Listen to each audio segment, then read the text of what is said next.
Imagine this. You're a student, working hard to keep up with your studies. One day, your teacher or a classmate insists you never submitted an assignment, even though you clearly remember handing it in.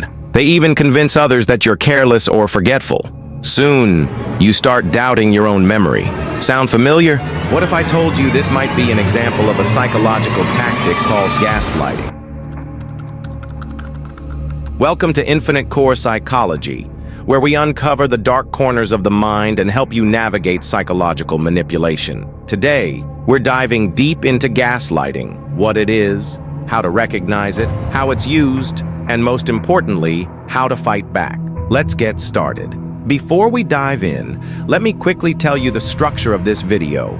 We'll be covering 4 key segments. Let's break them down one by one. Gaslighting is a form of psychological manipulation, where the manipulator makes you question your own perception of reality. They aim to distort your sense of what's true, making you doubt your memories, beliefs, and even your sanity. The term originates from a 1938 play called Gaslight, in which a husband systematically manipulates his wife into thinking she's losing her mind by dimming the gas lights in their home and then denying that they ever changed. But here's the shocking part.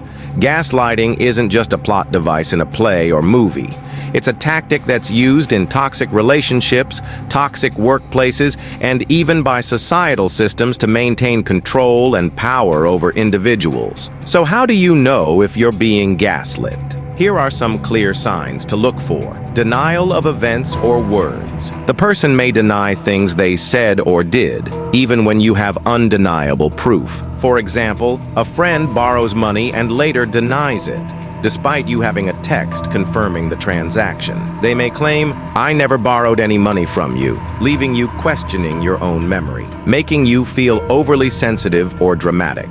Gaslighters often try to make you feel as though you're the problem by labeling you as too emotional or overly sensitive. Let's say someone makes a rude comment, and when you express that it hurt, they respond with, "You're always so emotional. I didn't mean it that way." This manipulates you into feeling guilty for expressing your feelings. Twisting facts and events. They will attempt to distort events, causing you to doubt your recollections. For instance, you may clearly remember an argument where they raised their voice, but they insist, "I didn't raise my voice." You're imagining it. This makes you start doubting your memory, questioning your own reality. Isolation from support systems. A common tactic of gaslighting is to isolate you from friends or family who could validate your experiences. The manipulator might say, "Your friends don't really care about you," or "They don't understand you like I do." This creates a sense of dependency on the manipulator, making you more susceptible to their control. If any of these signs feel familiar, you're not alone. Gaslighting is more common than most people realize.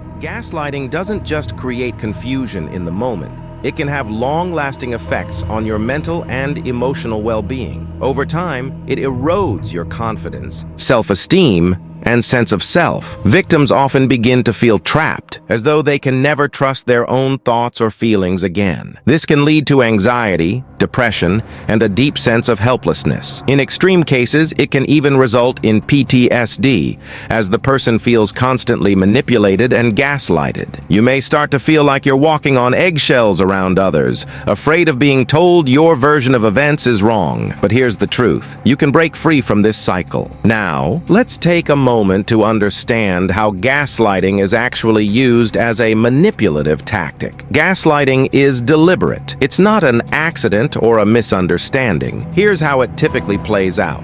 Creating doubt and confusion. The gaslighter will plant seeds of doubt, often making the victim question their memory, judgment, or sanity. For example, they might deny facts or events that the victim knows to be true, such as insisting, "You're remembering that wrong," or "That never happened." Over time, this constant confusion makes the victim more and more dependent on the gaslighter for a sense of reality, making you question your self-worth. Gaslighters may target your self-esteem by repeatedly telling you that you're too sensitive, too emotional, or incapable of understanding things. This makes the victim believe that they are the problem, not the manipulator.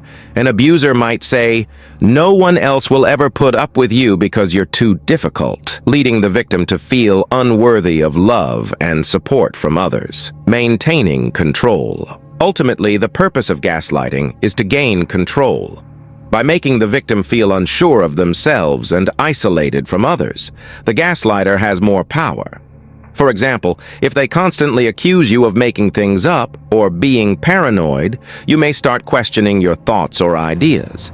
This allows the gaslighter to have unchecked control over the situation and the victim's life. Here are some strategies to protect yourself and reclaim your sense of self. Document everything. One of the best ways to protect yourself from gaslighting is by keeping detailed records. Write down conversations, events, and interactions that you believe are being twisted. For example, if someone denies saying something, having written documentation of the event can help you keep track of the truth. Keep texts, emails, or even voice memos that back up your version of events. This can be especially helpful in situations where the gaslighter tries to make you feel crazy or forgetful. Set clear boundaries. Gaslighters thrive on your inability to stand up for yourself. One of the most powerful things you can do is set firm boundaries. If they deny your reality, calmly but firmly respond, "I will not continue this conversation if you keep denying what we both know happened." Holding boundaries forces the manipulator to respect your reality. Seek outside support. Talking to trusted friends, family members, or even a therapist is essential. Share your experiences with someone who is neutral and can provide an objective perspective. They can help validate your thoughts and remind you that you're not imagining things. It's crucial to have a support system that can reassure you of your reality. Empower yourself. Finally, remember that your thoughts, feelings, and experiences are valid. No one has the right to make you question your reality. Empower yourself by reminding yourself, "I am in control of my mind and my perception is valid regardless of what anyone else says."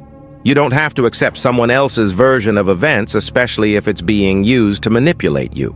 Gaslighting is a sinister form of manipulation, but knowledge is your greatest weapon. By understanding these tactics, you're already one step closer to breaking free from their control. Recognizing gaslighting is the first step toward reclaiming your power and your peace of mind. Before we go, let me ask you, have you ever felt trapped in a situation where someone used your emotions against you to get what they want? That's called emotional blackmail, and it's the topic of our next video. Emotional manipulation can be just as damaging, but there's hope for breaking free. Until next time, take care of your mind, stay strong, and remember, you are not alone.